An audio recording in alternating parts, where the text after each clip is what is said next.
Good evening, everyone.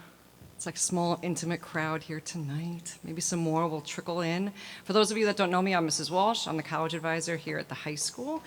We have a fun and interesting and exciting night planned. We're going to talk all about the college application process, post-secondary planning, and kind of the do's and don'ts and how-tos so that we can make sure everybody, students, parents, guardians, survive this process, enjoy this process, get to know your kids and your parents a little bit more through this process, and we'll be here to support you. Before I begin, though, I'd like to introduce Ms. Brown, our new principal. Thank you so much, Ms. Walsh. I just am not doing any part of this presentation. I just wanted to say good evening and welcome. This is going to be a long, fun, and crazy journey, but it's a great journey as your kids are ending high school. I did send my daughter to college 2 years ago, so if I could be of any support or assistance, please feel free to reach out. But I just wanted to be able to put a human person, because I'm sure you've seen my name and face all over social media like I have. So I just want to welcome you. Thank you for coming. Those who are in the balcony seats, please feel free to come closer to us. And just really, I hope you get everything that you need from this presentation from the amazing Ms. Walsh, who I know will support you through this process. So have a great evening of learning.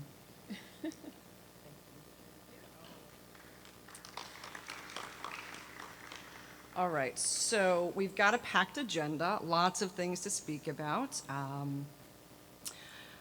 We're going to talk about post-secondary planning. We'll talk about our Naviance platform. We're going to speak about financial aid, admissions criteria, student responsibilities, my responsibilities, and how we all tie it together. So post-secondary planning, we've been thinking about next steps, I'm sure, for many, many years. Maybe it was even in, when the kids were in pre-K. What's going to happen in 12 years, 13, 14, 15 years from now? Well, we're here, and so we want to put all those little pieces together to make sure that students have their options. Everybody has options. And out of every student in this room, everybody's plans might be a little bit different. Own those plans, enjoy those plans, have fun making those plans. Keeping this process organized is really, really important because it can get overwhelming very quickly if you don't break it down into small steps. And that's what I'm going to be here for you to help you with. The top bullet right here about COVID, we survived it. It was a tough time. We all came through. But because of COVID, we've got some items on our transcripts, on some of the transcripts, exemptions and special appeals when Regents exams were not offered. All right, so we're going to talk about transcripts a little bit tonight, and as you're beginning to review your own, you might notice that there's an E in the Regents column, there's an SA in the Regents column. So we'll discuss that a little bit tonight as well. We, myself, the counselors, the administrators here at the high school, all the teachers, faculty, clericals, we are all here to support our students. So my office is the College and Career Center. We've got a new title, a new office name, because in the College and Career Center, we help students do everything, not just apply to college. We talk about careers, we talk about opportunities, we talk about military planning, we talk about trade schools. So we really want to be an inclusive environment for all students, no matter what they're thinking. Students, you have a lot of responsibility in this process. Just the other day, you should have received an email asking you to take a look at your transcript. Transcripts are posted onto the portal right now, and so it is your responsibility to make sure that your transcript is accurate. Now, of course, me, your counselor, we can help you do this to identify any issues, errors, and so on. So that letter that you received, very important, asking you to eventually approve your transcript so that when the time comes, you're ready to apply to a particular college, have your transcript sent out for a scholarship, so on and so forth. We have the correct transcript that will go out. Have you researched colleges? Have you visited? Have you thought about your planning in terms of careers? The college essay, that's a big part of a college application. We'll talk about that in a little bit. Student athletes, have you registered with the NCAA, the National Collegiate Athletic Association? Communication is huge. As I mentioned, my office is in room 120, which is across from the library. Open virtually 9 periods a day. You can always stop in, ask questions.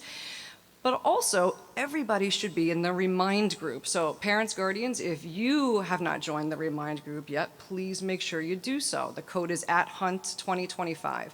We use Remind here as a guidance team to share information with students regarding the college application process, college fairs, college visits, scholarship opportunities, internship opportunities, anything that comes our way that we want to share with our students. We are pushing out messages through Remind. So Remind is a tool, a platform that both students and parents can be logged into. And I also actually use it as a communication tool with students. So, for example, if I have a second period appointment with a student, they're not in my office yet, where are you? So it's a great way for us to communicate. And even if a student has a question, they're working on an application in the evening, hey, Mrs. Walsh, I came across the FAFSA. What's that all about? I'll get back to you. Have we met just yet? Do you know about letters of recommendation and how to request those? What about your dates and your deadlines?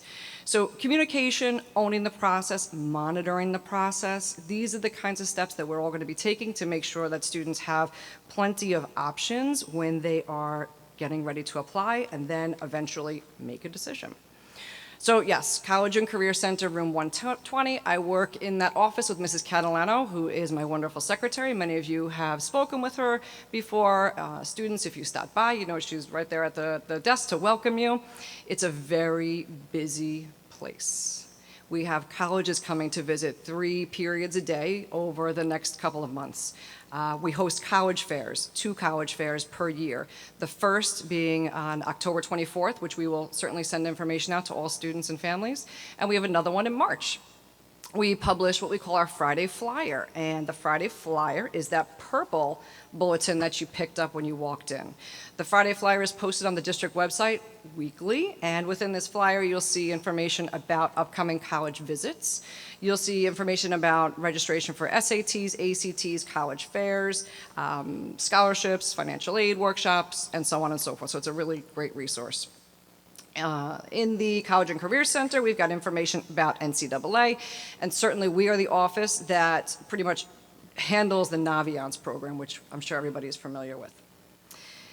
In terms of the College and Career Center, again, this is a place where students can come to work. They can come to meet with admissions counselors. They can come to work on college essays, do some research, if they have a study hall period during the day, if they've got a lunch period in their schedule, even special attendance in the morning or the afternoon. It's an open environment. Anybody can come on in and do some work there. Our students, we really want them to get hands-on in this process. We want them to be digging into the college websites and the different career facets of the Naviance program. We are even allowing our students 5 days of excused absences to visit colleges, do a tour of a campus, meet with an admissions counselor, speak with a college coach. We want our students out there. We want them doing the research, not just from their computers, but actually getting involved in a one-on-one sort of a way. So we're going to give our students 5 days of excused absences as well. Let me talk a little bit about college visits. So we're going to bring the colleges to you.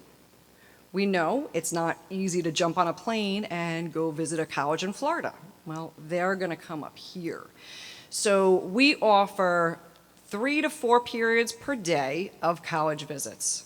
The college visits are held in the office, room 120. Students will register ahead of time. They'll get a pass from Mrs. Catalano to attend the visit. 1 period, that's it. Student needs to make sure that they receive permission from their teacher to miss a class if they're in class at that moment. And if they're not able to meet with the admissions counselor, but they'd like to, they just come on in and tell us and we'll save some information for them. So I urge all students to take a look at that Friday Flyer, the purple bulletin, to go onto the Naviance platform, and that's where you'll see the updated list of college representative visits. Some of the visits are virtual. So if an admissions counselor doesn't have free time during the day, but they'd like to host an opportunity for students to speak with them in the evening, we've got sessions at 5 o'clock, at 6 o'clock, at 7 o'clock, and those are held through Zoom. So there's lots of opportunities to communicate, lots of opportunities to ask questions. When the admissions counselors come here to the high school, it's a very informal type of a program. It's not an interview. This is where an admissions counselor is speaking about their school, about their programs, about their scholarship opportunities, and they're answering questions.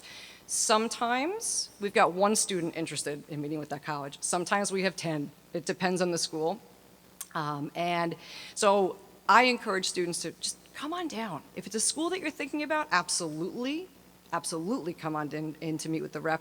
But even if it's a school you were thinking about applying to or just wanted to learn a little bit more about, this is a fantastic resource. So you want to really make sure you're taking advantage of that. All of our teachers here at the high school have Google Classroom accounts, as I'm sure students, you all well know this. Well, the College and Career Center has one as well. And this is a hub of information for you students, guides, how-tos, videos, everything from financial aid to scholarships to sections about apprenticeship programs. Anything that you can think of related to post-secondary planning, you will find in the Google Classroom. I sent out invitations to all of the seniors in August, so that would go through their Google accounts. But if for whatever reason a student missed that invitation, maybe the invitation didn't work, the class code, I have it on the show right now, but it's also in your packet. KSSCXRF will allow seniors into the classroom, and you can just preview it all. Take a look. We've got a running stream there of important announcements, and then the classroom is broken up into classwork sections.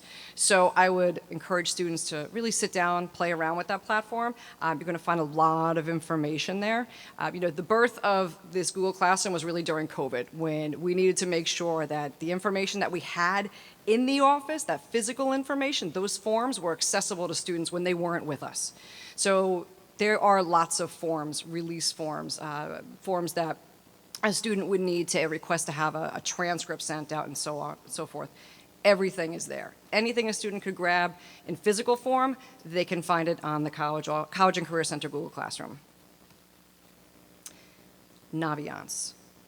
I'm sure that when I say Naviance, everybody's like, yep, I know what this is all about. But when I ask students how many of them use it, the room usually goes silent.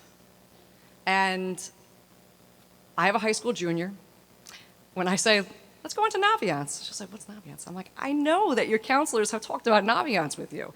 We have spoken about Naviance for many, many years. From the Finley years, you've been on Naviance. This is a wonderful, wonderful research tool, all things post-secondary planning.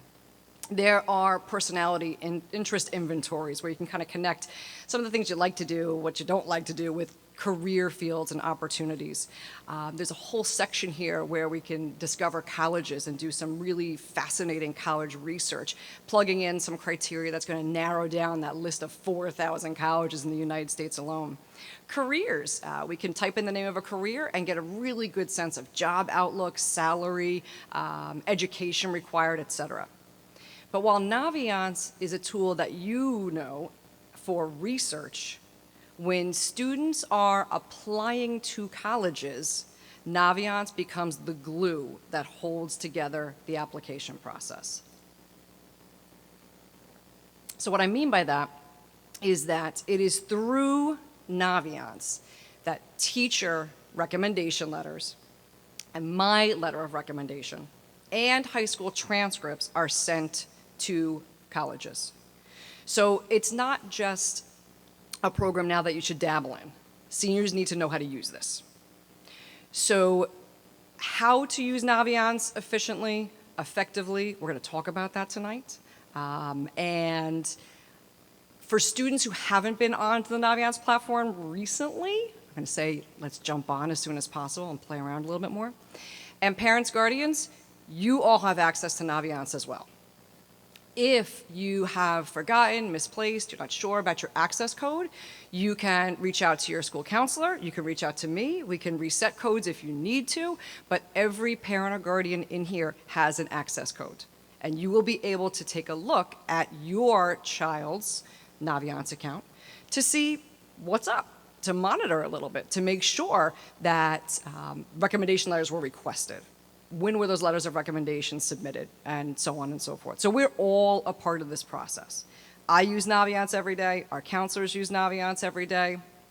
Students should be using Naviance every day. Parents, you could do that as well. So let's talk a bit about college admission. We'll talk about college application platforms. We'll talk about some college options as well. So we've got 2-year schools and 4-year schools, and the criteria is, of course, very, very different. Both the 2-year school and the 4-year school require a high school transcript. Your high school transcripts are going to be a record of all the courses that you've taken while you've been in high school, and will include accelerated courses or high school credit-bearing courses that you've taken prior to your freshman year. So some of you took high school credit-bearing courses in your middle school years. Your transcript will have all the courses along with the final grades earned in those classes. Your transcript will list all of the classes that you're taking in your 12th grade year. 4-year schools may require standardized tests. 2-year schools may use standardized testing for placement in classes, not for admissions purposes. The 4-year schools are looking to get to know a student more holistically, so they're going to ask for letters of recommendation. They will ask for an essay, oftentimes a list of activities. Perhaps an interview may be required, perhaps a portfolio or an audition, depending on the student's major. So we want to keep those components in mind as we're preparing to apply to colleges. And it's pretty much the same package of information that will be sent college to college to college. It's the same transcript, the same letters of recommendation, the same resume. The only variation could be in the essays, and we'll talk about that. But when do we need to submit our materials? So right now, students are kind of wrapping up the research. You're putting together a list of options of programs that you're considering. And as we move into the fall months, that's when some students are beginning to apply. College applications run under a couple of different plans. You've probably heard of many of these terms before. We've got regular decision, early decision, single choice early action, and rolling admission. So depending on the school that a student's applying to, that dictates what application options are available, what plans are available. Regular decision deadlines are hard deadlines, typically January 1st or January 15th. That means you have up until that deadline to apply. The college will notify the student of their admissions decision usually around the middle of March. This is a non-binding program. You apply in January, you get in March, you have until May 1st to decide, okay, I think this is where I want to go. Some students might like to apply early action. And an early action program is wherein a student applies earlier than the regular deadline. So if a school has a regular deadline of January 1st, the early action deadline is typically around November 1st. There are schools that have early action deadlines as early as October 15th, though. And I know that, I'm not sure in this room if there are students applying to schools with October 15th deadlines, but there are many in this school whom I know are doing this. So when a student is applying early action, whether they have a deadline of October 15th, November 1st, or November 15th, that's typically the window, October 15th through November 15th, they are applying well in advance of the regular decision deadline. And they will receive notification prior to the holidays in December, usually around December 15th or so. If a student is admitted, it's wonderful, but they have not signed any sort of a contract or agreement. They're not obligated to attend that college. The student simply can go into second semester knowing that they have an opportunity to attend such and such college. They still have until May 1st to decide if that's in fact the school that they'd like to attend. So it's a non-binding program. It does help a student demonstrate their interest. They're applying way before other students are. Early decision, this is the binding program. Students can only apply to one school through this program, if they choose, if they choose. This is a program for a student who's been walking around with a Penn State sweatshirt since they were 3 years old. This is the kid who's got the banners in their room since they were a little kid. This is the student who knows without a doubt, this is where I want to be. And if a student is admitted early decision, they have previously signed an agreement to attend. That agreement is signed by 3 people: the student, the parent or guardian, and me.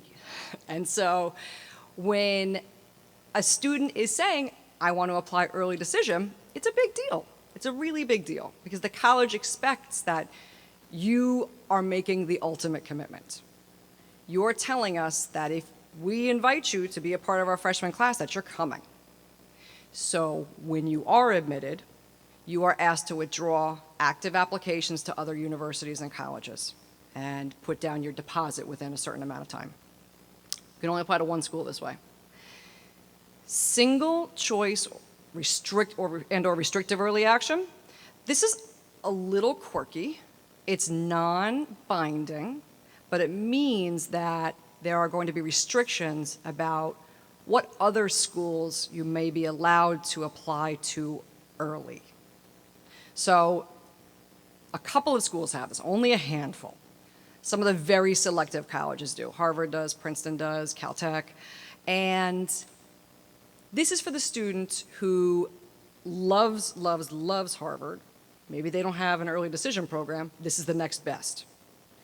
They're applying early. If they get in, wonderful, but they don't have to go because they didn't sign an agreement to attend. And so as you're looking at your application options, you might see combinations of these plans. You might see rolling admission. Rolling admission means there is no deadline. There are students who right now are applying to their colleges and within 4 weeks or so will receive admissions decisions. And that's because there are certain colleges that read applications on an ongoing basis. So it's like the early bird gets the worm. If a student is applying to 8 schools, amongst those 8 schools, there may be all sorts of different deadlines. You might see early action at 4 of the 8 schools. You might see early decision at 2 of the 8 schools. So taking a look at the programs a student's thinking about applying to, it's really important to check out those deadlines and make sure that you are able to put your best foot forward as early as you are ready. No college is going to say to you, apply early if you're not ready. Your essay needs to be ready. Your recommendations need to be requested. Your activity list needs to be all set. Your application needs to be done. And it's very early. So students who feel that they're not able to put it all together by November 1st, there's then going to be a regular decision deadline. So that's okay. But you have to take a look at the schools that you're thinking about applying to and try and map out, put together the calendar for yourself of when you need to get everything done, okay? And of course, we'll definitely take questions at the end. I know this slide usually has there's a few questions involved with these things. So how does the process really start on my side? So this QR code will bring you to a Google form and allow you to request an appointment in the College and Career Office. And when we sit down, we discuss all sorts of future planning. We go through the transcript, we talk about standardized testing, we talk about the college essay, what letters of recommendation are you requesting? Are you thinking about 2-year schools, 4-year schools? Do you have, what career opportunities? Have you done any job shadowing? What are you thinking? So I'm asking students to fill out a packet for me. You have probably heard of this before. It's called the Appraising Myself as I Plan for the Future packet. And this packet helps me get to know students better so that I can guide them, assist them, support them through this journey, through the process of figuring out what the best plan would be for them, specifically to what it is that they're looking for, that they need, that they want. There are forms that need to be filled out in order to release high school documents. There's the actual applications. So Students can scan this QR. They can also go into the College and Career Center Google Classroom, and the form is right there. We get the form, that's the request. We set up an appointment, we sit down, we talk, we meet multiple times. If I met with you last year and you want to meet again, absolutely, no problem. We'll meet 2 times, 3 times, 4 times, no worries. That's what we're here for. The college application itself, there's different components to it, different physical pieces of paper and whatnot. We've got the transcript, we've got the actual application. We include what we call our high school profile. Some of you may have seen this already. Our high school profile is sort of like Huntington's resume. It's where we talk about all of the wonderful programs that we have available here. We talk about the coursework that's available. We talk about some of the colleges and universities our students have been admitted to over the past couple of years. It helps an admissions counselor get to know our community. So as an admissions counselor is reading a transcript, they have a sense of the academic opportunities that the student has available to them at their high school. So every high school's profile is very unique because it showcases that high school and that community. Some colleges will ask for a mid-year report. That would be a first semester report card. Some schools require supplemental essays. Those are extra, additional essays in addition to the main college essay that's about 650 words or so. And then, for a student who's applying early decision, we certainly have an agreement form that would need to be filled out. How's everybody doing so far? We're good? There are 3 main ways a student would apply to a college. They would apply to a college through the Common Application, which I'm sure most of you have heard of, through the Coalition Application, or through an institutional application. I'm going to go through the Common Application and the Coalition Application in a minute. Institutional applications, just so you know, is exactly how it sounds. The student's applying to the college through the college website. There are some schools that say, you know what, Common App is nice, but we're gonna stick with our own. Georgetown is one of those schools. The CUNY system is another one of those schools where you have to apply on their website. But the majority of colleges use either the Common Application or the Coalition Application. So some of the pieces that are required, I know we keep talking about this, the transcript, recommendation letters, counselor recommendation letters, etc. You'll notice under the transcript bullet here, I have SRAR. This stands for Self-Reported Academic Record. And this is a process wherein some colleges require students to self-report their transcript. The colleges that require students to self-report their transcripts are typically the very large public universities. Self-reporting a transcript is quite tedious. It requires you to sit down with your transcript and literally plug information into a website. The SRAR allows for application processing to be much more efficient for a large university that receives thousands and thousands of applications. So the SRAR is a website that you will see linked in to the college website. You might see an invitation after you submit an application to a school that says, all right, now it's time to submit your SRAR. On the College and Career Center Google Classroom, there is a whole section about the SRAR. You can see the schools that require it. Just off the top of my head, Clemson, University of South Carolina, Penn State, Rutgers, NYU, University of Florida. And these are schools that, many of our students are considering. So it's very important that you understand this process. And again, in the College and Career Center classroom, there are links with videos and how to actually fill out this document. The SRAR, if required, is only filled out one time. Even if you're applying to 8 schools that require it, it can be attached or linked to multiple colleges. As I said, it allows for easy processing from the admissions side. So an admissions counselor is able to print out that SRAR report, and they can manipulate it however they want, meaning if they wanted to chunk up the math classes, they want to look at just the science classes, maybe they want to look at just the ELA classes and whatnot, they're able to do that. And so rather than big university deciphering transcripts from 75,000 applications that look very, very different. The SRAR makes it nice and uniform for them. So just be wary of that. It is tedious. If you're applying to any of those schools that I just mentioned, and if you're not totally sure, just go on to the College and Career Center classroom where you can see the list of participating colleges, and then you want to actually get going with that. Before the Common App, we'll talk about the Coalition application. So the Coalition application's been around for a few years.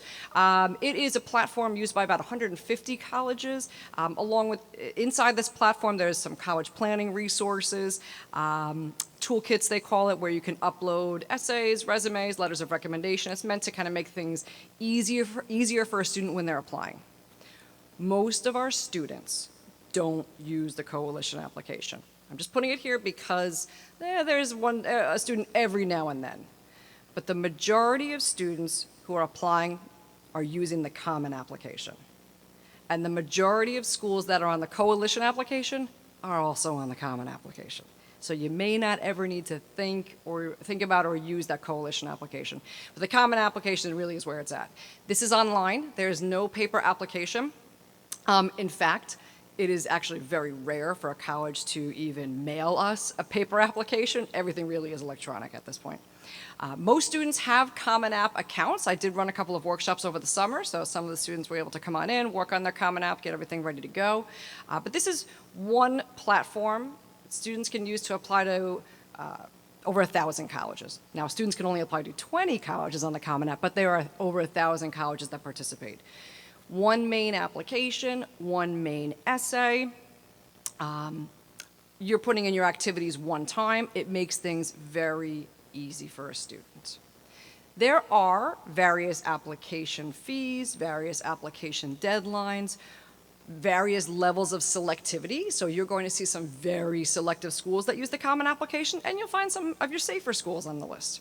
So there's a lot of variety, a lot of options here. The Common application is very user-friendly, but it is tedious. So if you have started this already, you know what I'm talking about. There's a lot of little sections to it. If you haven't started, start it now. Even if you're not sure what schools you're applying to, with over 1,000 participating colleges, chances are very good you're going to need it. And if you can start plugging in some of the basics right now, that will just save you some headaches later on, okay? Little pro tip here. If you don't have a college email, a college appropriate email, you may want to do that now.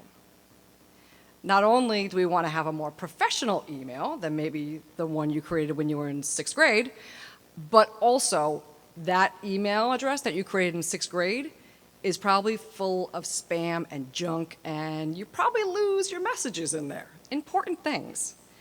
So you may want to create a college email, just so that you can create your Common App with a special email address. Maybe down the road you apply for scholarships with this one special email address, so that as colleges reach out to you, you put in an inquiry with an admissions counselor, say you go onto an ROTC website, you are getting in touch with an apprenticeship program, whatever it is, you're able to get all the information in your inbox that's not flooded with 5,000 other emails. So just something to think about. The Common application works with Naviance exclusively. And what that means is that it's through Naviance that we will gather information about the schools a student is applying to, and then eventually send out letters of recommendation and transcripts through Naviance. So the Common application and Naviance, we've got this process. It is called the matching process, and it basically allows the two systems to talk to each other. Now, this is the real technical parts of the application process. And so in order to initiate this matching process, when a student is working on the Common application, and that's the screen you're going to see right here. See up at the top, we've got the dashboard, Common App, College Search, Financial Aid Resources. When a student's working on the Common application, eventually they're going to see, once they start plugging colleges in, that there is going to be what we call a FERPA waiver. So FERPA stands for Family Educational Rights and Privacy Act. And basically, it means that as parents, as guardians, as students, your educational records are yours. Your transcripts are yours. Your report cards are yours, et cetera, et cetera. Your immunizations, all those kinds of things. But colleges want you to waive your FERPA rights because they want to make sure you haven't tampered with your letters of recommendation. Letters of recommendation are confidential, and they're confidential for a reason. The colleges want to make sure students haven't had the opportunity to adjust those letters of recommendation. They want to make sure teachers have autonomy to write these letters of recommendation. They want to make sure that a student hasn't said to a teacher, hey, can you leave this out? Can you do this? So when a student waives their FERPA right, it says to the message it sends the college is that the student has nothing to hide. I have asked this teacher, I've asked this counselor, I've asked this person because I feel like that person knows me well and is able to represent me in a very positive light. So the colleges say, we want you to waive your FERPA rights. So there's going to be a part of the common application that's going to ask you to do that. And that's a requirement in order for us to match your Naviance and common application accounts. Just to backtrack again, remember, it's through Naviance that recommendation letters and transcripts are sent to colleges. So I need to be able to see all the schools a student is applying to on the Naviance account.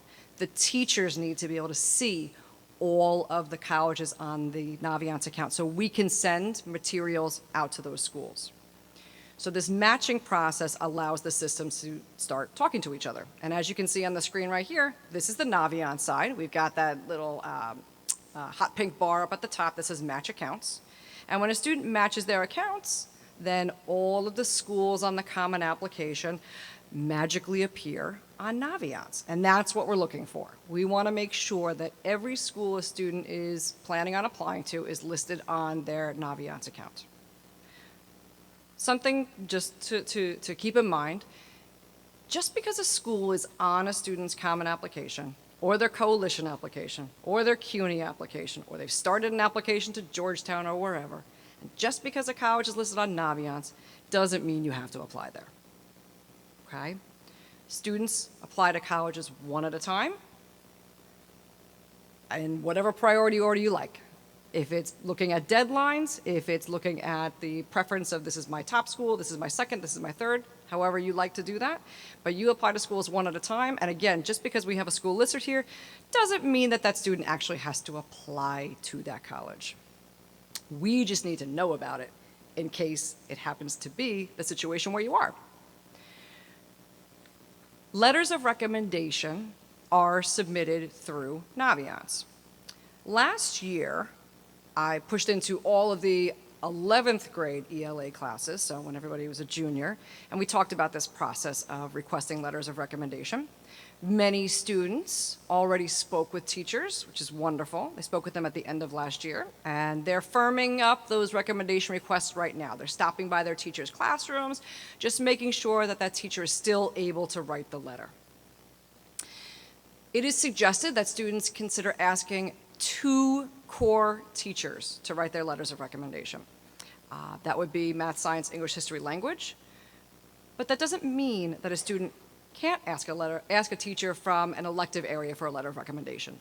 Really, the goal is we want to make sure that we're asking teachers that know our students very well, that are able to speak about how they learn, how they've thrived, how they have conquered challenging material. And if that happens to be the teacher from an art class, if that happens to be a teacher from a business class, that's fine. That's fine. 2 recommendation letters are really what we're looking for. Some teachers do ask students to fill out a brag sheet. Some teachers have their own Google Forms that they like the students to fill out just to kind of gather a little bit more information. And if you look in this packet that I gave you, there is a recommendation request form in here that a student would give to the teacher just to let them know what colleges they're applying to and what those deadlines are. I write letters of recommendation as well. So my job is to write the counselor letter and help the colleges get to know students in a more holistic way. So while the teachers are speaking about the students mainly academically, again, how they've handled challenging material, those kind of aha moments in math class, etc. I'm talking about the student as a person. That appraising myself as I plan for the future packet is a huge help for me. There are some other forms, we call them appraisal summaries, that I have in the College and Career Center that a student could pick up to provide me with other bits of feedback from maybe a coach, maybe a club advisor, maybe their boss. We've got forms for the school counselors to fill out to help me get to know students better as well. So it helps me write a more descriptive letter for our students. Students don't have to ask me to write a letter of recommendation. That's automatic. All your applications will get a letter from me. With the teachers, though, there is a very specific process, and so this form is what students are going to be working on, and on the reverse, it actually speaks about how to request a letter of recommendation through Naviance. We can discuss this together, if you like, down the road. When a student is requesting a letter of recommendation through Naviance, you'll see the screen right here that's going to prompt them right through the process. We've got a drop-down list of all of our teachers. You're going to see the list of schools that the student's applying to. And what's really great about this page of Naviance is that when all the schools that a student is thinking about applying to are listed in the account, we will see the recommendation requirements. So, for example, I know it's kind of hard to see this, but I believe the first school on here says Adelphi University. They do not require any letters of recommendation, but they'll take up to 4. Then I've got here NYU. They require 1 letter of recommendation, but they'll take up to 2. So when you have all your schools in the common application and then load it into Naviance, you'll be able to gather some of these little details. And that's very important, so that you make sure that you're asking enough teachers to write their letters of recommendation and we're following the procedures. Standardized test scores. So we'll talk about test optional in just a second, but I wanted to go through the score reporting process. So the large majority of colleges allow students to self-report their scores on the Common Application and or the SRAR, the self-reported academic record. Self-reporting is simply you typing in, this is my highest evidence-based reading and writing score from the SAT, this is my highest math score from the SAT, this score was from June, this score was from October, and so on and so forth. So you are typing in your scores. Most colleges say, that's fine for right now. We'll take your word for it. And if we admit you and you decide to come to our school, then you're going to go onto the College Board and send us your official scores.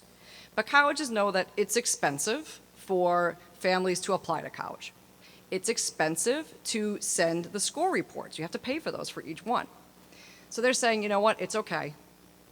Put the scores on the Common Application, put them on your SRAR, and we'll take that for right now. Remember, I said most colleges. However, there are some colleges that require test scores sent directly from the testing agency. University of Connecticut is one of them. If you're applying to the University of Connecticut and you would like to have your test scores considered, you must have them forwarded from the testing agency. So what's great about the Common Application is when you have a list of schools in Common App, you can actually link into each school's testing policy. And you can learn, is this school a test optional school or do they require test scores? At this school, can I simply self-report or do I need to pay and have those scores sent officially from the College Board or from the ACT? Okay, so it's really important that not only do you get to know your application deadlines, all these other little pieces come into play. If I'm applying with test scores, how do they need to get to the school? Is self-reporting fine, or do I have to go onto the College Board and go through the process of sending those scores out? Now, should I send my scores? This is the big question. This has been lingering since COVID, of course. When in doubt, of course, you really want to call the admissions offices and have these conversations. But there's a couple of different options. Test optional, test blind, test flexible. Test optional, exactly what that says. You decide. If you feel that your scores are an accurate reflection of your academic abilities, do you want to send them over or not? Do you feel that you're a better applicant without your standardized test scores? And that's not a decision that students can make, in a heartbeat. It takes some research. You want to go onto the college website, you want to take a look at what those ranges are and where do your test scores fit. Are they within the range? Are they on the low side? Are they on the high side?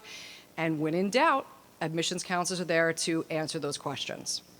Test blind means it doesn't matter. You can send us your scores. We're not looking at them at all. And test flexible means that there are a couple of different options. A student could send over SAT scores, they could send over AP scores. Some students go to high schools that have an IB program, so there may be other ways that students can send scores over and other types of tests to be submitted. So it does depend on the school, what their plan looks like. Some students might be applying to a variety of colleges, some that require tests and some that are test optional. So this is not a one and done sort of situation. A student may be applying to 8 schools where 3 of those schools require tests, and so they have to send test scores over. And perhaps out of those 8 schools, 3 of those schools, the student decides, you know what, it's a test optional school, but I want to send my scores over. And maybe they decide for the remaining few, I'm going to go test optional. So you can decide how you want to showcase yourself.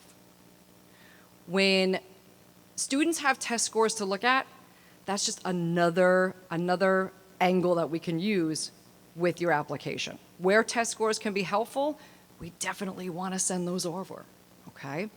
But this is data. This comes down to numbers. We have to take a look at numbers to really make that decision and make a decision that students can feel good about, and you want to own that. All right, so let's talk a little bit about our public systems. We've got the SUNY system, we've got the CUNY system. Most of our students are going to apply to at least a few SUNY schools. I know that, my kids are, one of them's getting really close to starting this process soon, and absolutely she'll be applying to a couple of SUNY schools. We've got 64 campuses. We've got tons of opportunities, thousands of programs. Their study abroad program is probably the largest in the US, with countries all over the place. It's really fantastic. SUNY has varying application requirements, as I'm sure you know, right? We've got community colleges, we've got university centers, and everything sort of in between. And so the majority of programs within SUNY are test optional, but some do require test scores. Could be a special program within a college campus, could be a special scholarship program, it could be for merit scholarships. So even though SUNY is one system, they are individual campuses, right? They have to adhere to SUNY protocol as per the chancellor, but their campuses have different programs, a different vibe, a different feel, a different culture. And so the good thing about it is that this is one system, and transferability is very, very easy. So if a student were to begin their college process at Suffolk Community College, and after a year or so felt ready to apply to a school that's further away, say University of Buffalo. Well, as long as the student does well, those credits can transfer over. So that's a really nice piece to the SUNY puzzle. SUNY schools are on the Common Application as well. You have a choice to apply through the Common Application or through the SUNY application. It's really up to a student's preference. And again, varying application deadlines and varying levels of selectivity. Now this is the good slide. SUNY is having a period of free applications coming up, October 21st through November 3rd. And during this window, students can apply to up to 5 SUNY schools for free. This is a $250 savings. Even if a student wasn't considering SUNY at this point, you should. It is free to get your application reviewed. And I would say this is a great opportunity. If you know you're applying to some SUNY schools, just hold on to those applications. Don't submit them yet. October 21st is well before the November 1st early action deadline, if a school has that early deadline, so you'll still be in good shape with this one. So just keep this in mind, October 21st through November 3rd, free application week. Then we've got CUNY. our city university system in the boroughs. Many different campuses, 2-year schools, 4-year schools, an honors program. We've got almost 2,000 different programs of study, lots of opportunities. Some of the CUNY campuses have housing, some do not.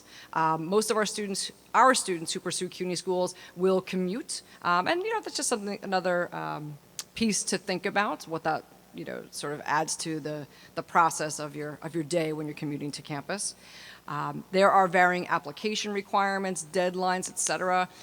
Some schools are going to require standardized testing for certain specialized programs, but the large majority are test optional.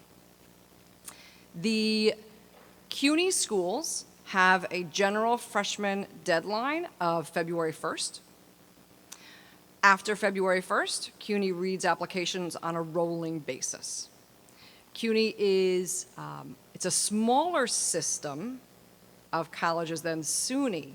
However, there are thousands and thousands and thousands of students enrolled in CUNY schools. So unfortunately, it makes the application process a bit longer, and it takes a lot of time for admissions counselors in CUNY to read those applications. So the earlier you apply, the better, just my word of advice. And now, for the good stuff with CUNY, CUNY is having a free application week for non-New York City public high schools, November 4th through the 15th. The CUNY application is separate from the Common App. It's its own application. Typically, it's $65 application fee to apply to up to 6 campuses, but during this week or so, these 2 weeks about, the application fee will be waived. So we definitely want to take advantage of that as well. So we've got our schools. We're getting ready to apply. Students can't just walk into the College and Career Center and say, hey, Mrs. Walsh, I applied to this school, that school, the other school. Students need to send me, provide me, drop off for me what we call a records release form. And this is the first piece of that packet that was out there. The records release form is basically like a permission slip. It gives me permission to send your transcript, letter of recommendation, any other documents. Perhaps a student might want a first quarter report card or a first semester report card sent out to a particular college. This releases those documents. This is where you're signing off and saying, yes, I would like my documents to go to such and such colleges, okay? So students are going to be filling these out, one per college. It's a really simple form, kind of just checks and balances. Did you put this on Naviance? Is it an early decision program? What's the application deadline? And I need to get this back 15 school days before a deadline. So if you flip it over to the back, talk here about the application process and how to match Naviance and Common Application. And at the bottom, I've got the deadlines. So if a student has a November 1st deadline, I need this form back by October 11th. That doesn't mean a student has to apply by October 11th. I just need to know about it. So that if I need to troubleshoot anything, if there's an issue with a teacher who's not able to get into Naviance and get that letter of recommendation ready to go, if a student still is having an issue with their transcript, it gives me a buffer of time to make sure that everything is all in good place, in shape. As long as everything is in good shape, the turnaround time is very quick. It's not 15 days, but I need to be sure that we've got enough time to do this. There are 352 seniors, and if 352 seniors apply to 8, 9, 10 colleges apiece, that's a lot of paperwork. And so getting this into me as early as possible will help everybody out. So one form per college. Students can pick them up in the office, room 120.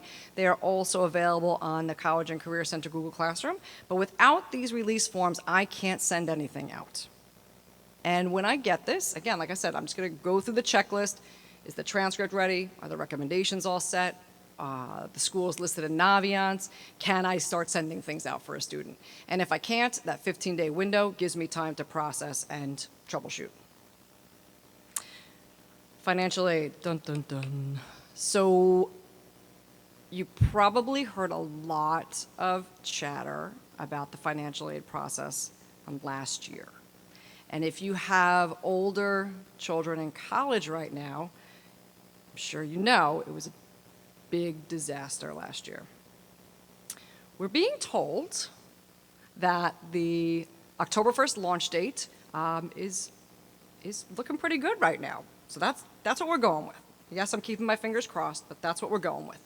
So the applications that a student and family will fill out to apply for financial aid will basically be the FAFSA, the free application for federal student aid, the New York State TAP application for a student who is applying to colleges in New York State, and perhaps the CSS profile.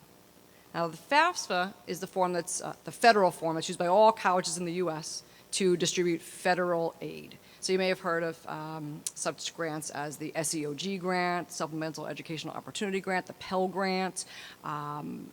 Those are distributed to families from colleges via the federal government. All students will fill out the FAFSA, whether you're applying to a college in New York, New Jersey, California, a 2-year school, a 4-year school. The FAFSA is going to be something you're going to fill out to hopefully receive some federal aid. The New York State TAP program is for students applying to colleges in New York State. Could be SUNY schools, could be CUNY schools, could be private colleges. All schools in New York State will distribute the tuition assistance program grant through this TAP application. So it is likely the case that a student will fill out the FAFSA and the TAP application. Now the CSS profile, that's a different entity. The CSS profile is typically used by the very selective colleges and universities to distribute their own institutional aid. So think of colleges that have very, very active alumni associations, huge monetary endowments. These colleges can give out their money however they want. So the CSS profile allows them to do that. It is a much more in-depth application than the FAFSA is. It looks into much more history. It looks into a lot more financial information than the FAFSA will. But not every student will fill this out. Not because they don't want to, but because the school that they're applying to doesn't use it. It could be the case that a student only fills out the FAFSA because they don't need to fill out the TAP because they're not applying to schools in New York, and they're not applying to a school that uses the CSS profile. I've had students who've had to fill out all three. So it really just depends on the schools that you're applying to. But these applications should be available around October 1st. The CSS profile, no issues with that. The TAP application, no issues with that. It's the FAFSA, that's the one that we're, again, keeping our fingers crossed. We are having financial aid night here at the high school on November 13th, so certainly we'll be sending out some reminders as we get a little closer to that, but you may want to mark a calendar. And so we are going to have a speaker go through the entire process of applying for aid and what all the different acronyms mean. Scholarships, right? We want to get as much money as possible. There are billions and billions of dollars in scholarships available that could be awarded for all sorts of different reasons. Athletic scholarships, merit scholarships, musical scholarships, artistic scholarships, scholarships for students who are involved in certain clubs and organizations. Even Burger King has a scholarship for students who work. You don't necessarily have to work at Burger King. It's just students who hold part-time jobs. So there are lots of opportunities for scholarships to be earned. In Naviance, there are a couple of different links, one of them being the National Scholarship Search. So it's really it's a vetted database where students and parents, you can do this too, you can log in and plug in information, and it will produce for you a list of reputable scholarship organizations that you can start looking into. Our very own Miss Bonilla, one of our school counselors, she's our scholarship coordinator. So she puts together a quarterly newsletter. So we want our students applying for scholarships. We are sharing information in that Friday flyer. There's some websites, but we can't do all of the work. Students, families, we want to make sure that you have access to everything. We want you to start digging in. And when you need a recommendation letter, you let us know. And when you need a transcript, you let us know. Hey, you know what, you might have to write another essay or two, but if that essay or two will get you another $500, $200, $5,000, who knows, it all adds up. When we talk about this process, I'm really speaking in general terms, but there are some unique situations and circumstances that a student might be thinking about, special considerations, students who might be looking into support services, students who might be looking into health accommodations in their colleges. student athletes, students who are thinking about majors in fine or performing arts areas, who might need to audition, who might need to submit some sort of creative pieces. We've had students who've majored in music composition, multiple auditions. I've had students go into playwriting, multiple pieces of work that they're sending over. So yes, everybody's got to consider their transcript and their recommendation letters, et cetera. But some students have other things that they need to put in place. We can discuss all of that because there are processes that we need to make sure we're following to get that portfolio out. And there are people that we're probably going to loop in also. Our fine and performing arts faculty here are fabulous. They're the go-to as well. And so we want to loop them in when we're looking at colleges for music, right? For art, for any of these sort of fine or performing arts areas. Next week, I will be pushing into all of the 12th grade ELA classes. And so I'm going to reiterate everything we spoke about tonight and dig into a little bit more depth with the students. So everybody's going to hear this again, and if some of the parents or guardians are here without their students, not to worry, they're going to hear it from me as well.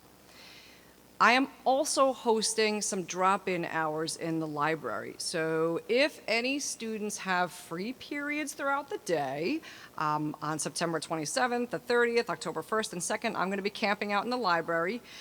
Just drop in if you want to go over an essay, if you want to take a look at the common application and make sure everything is matched correctly, if you want to discuss your college list. If you're not really so sure how to start, we can do that. Now, these drop-in hours, I'm probably not going to be the only one there. Might not be one-on-one. We can definitely set up individual appointments. That's fine too. But if you want to start off with some of these drop-in hours, we could do that as well. And so that's the show. I can absolutely take questions if anybody has any. I do understand that it's a big process. If this is your first time going through this process, I know it can be scary. I know that there can be a lot of apprehension on the student side, on the parent side, but I've done this a long time. I know I look like I'm like 17, but I've done it a long time, and I am very eager to meet with everybody to make sure that you feel as comfortable as I do right now. Because I'm telling you, you'll get through it. It'll be fine. I'm not saying there won't be, a few tears and smirks and maybe slammed doors, but we'll get through it. So feel free to ask any questions. If this is not the venue for you and you'd rather email or call or students stop by, that's fine too. But I hope that this was at least a little bit informative. Yes. Great question. Okay. So the records release form. The records release forms need to be submitted 15 school days before a deadline. Students can give them to me as a stack or one at a time, whatever is easier for you. I've been meeting with students just this week. I met with a student earlier today. Gave the student a stack and said, you can fill them out over the weekend. You can bring the whole stack to me on Monday. That's fine. It just allows me to begin the process, making sure the transcript is all set, and so on and so forth. Yes, that can be ongoing. As long as it's in by the 15 school days, that's fine. Sometimes a student gives me a stack, they give me 5 or 6, and then they realize the next week, oh, you know what? I think I'm going to apply to this school. No problem. You give me another release form, okay? I just need to know where you're applying. That's it. Sure. So the recommendation request form, not all teachers require that. I have a copy in the office, and I've given you one as well. Some teachers do ask for a list of where the students are applying, but that list is also on a student's Naviance account. So that's why not everybody's going to ask for that form. So if your student doesn't have a copy of that and the teacher's not asking for it, no problem. The reverse of that form is what's really important, because the reverse of that form speaks about how to request letters of recommendation through Naviance. So that's the most important part of that form. Then that's fine. So a student will eventually, after they confirm with the teacher that that teacher is willing to write the letter of recommendation, eventually the student is going to send a link through Naviance. Teacher opens that link. They're then able to upload the letter and send it out to the various colleges that the student's applying to. So I don't see the letters of recommendation. The students don't see them. They go directly from the teacher to the colleges through Naviance. Whether it's a Common App school or a non-Common App school, everything goes through Naviance. That's why it's truly the glue. Everything is there. And you, as parents and guardians, you can keep track of all of these materials through Naviance. So you'll see kind of the sequence. The request was made, the recommendation letter was started, it's in progress. You'll see when it's submitted. You'll see when the college retrieved it. So Naviance has a lot of information in there for you to keep track of all of these pieces. So no, I don't get the alerts if a recommendation letter hasn't been submitted. I don't get the alerts if a recommendation letter has been submitted. Either way, I can look into it and see whether or not that's happened. As long as a student has submitted that request through Naviance, though, the teacher has that link. Then it is the teacher's responsibility to get that letter to the colleges. So the student needs to make sure they follow up with that teacher. But the teacher has until the deadline. Students have until the deadline to apply. Now, I'm not a big proponent of apply the night before. I mean, we all, during Hurricane Sandy, I mean, that was awful. That was the day before November 1st, or 2 days before November 1st. Remember, we all lost power. It was crazy. So we never want to wait till the last minute. So again, this 15 school day policy is in place so that everybody has enough time to get everything done. But I can always check on my side if a student's not able to figure out where to find this in Common Application, in Naviance, when the letters were sent and when they were uploaded and submitted. I can always check and then say to the student, you know what, just have another conversation with the teacher, just let them know. So the colleges want academic letters of recommendation first and foremost. When they read their transcripts, those letters of recommendation help the admissions counselor understand how that grade was earned. So it's very, very important. Sometimes, though, a college will allow for what they call an other recommendation. And an other recommender could be a club advisor. It could be a coach. It could be a mentor. It could be an internship supervisor. The Common Application has a section where it'll show how many recommendations are required and if other recommendations are an option. So for a student who has a wonderful working relationship with someone who's not a teacher, that doesn't mean that that information can't be included in the application. There may just be a different way to do that. I don't think so. But the students have to own this process. In the same way a student has to write a college essay that feels good to them and represents who they are, they want to own the process of who have I asked to write a strong letter for me. And if that person is not somebody from the core, that's okay. That's okay. But just keep in mind, the purpose of these letters is to help the college get to know the student academically. My letter of recommendation is more of a character reference. So folks who could fill out those appraisal forms that I have in the College and Career Center, they might be the club advisors, the coaches, the mentors, the clergy folks, people who know students in a different sort of a way. You sure can, as long as you're able to get in touch with the teachers. Yeah, absolutely. Yeah, we have students who transfer in, sure. And so if you felt that a teacher from a previous high school really gotcha, knows you well, is able to articulate about your coursework and your questions in class and how you worked with other students, then absolutely. Yep. Yes. Sure. So Ms. Bonilla, being our scholarship coordinator, she puts all that information together. And so yes, we have at the end of the school year a very big scholarship and senior awards nights, 2 nights. And so those local scholarships, they're advertised through Ms. Bonilla's office, not until the spring though. So we usually get that information about February, March or so. And then the application deadlines will usually be sometime in April. But yes, we have lots of local scholarships from the Rotary Club, from the library, from the Lions Foundation, from Appliance World, you name it. So almost every organization up in town, they have scholarships available for our kids. So we will absolutely advertise that. You have to be on the lookout. Again, that scholarship newsletter that's published quarterly, it is posted on the College and Career Center Classroom, it is posted on the district website. There are remind messages that go out regularly. So again, students, parents, guardians, getting on Remind is really important so that you're in the know when all of these things come out. All right.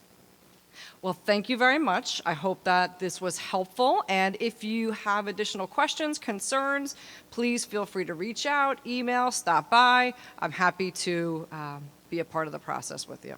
Thank you.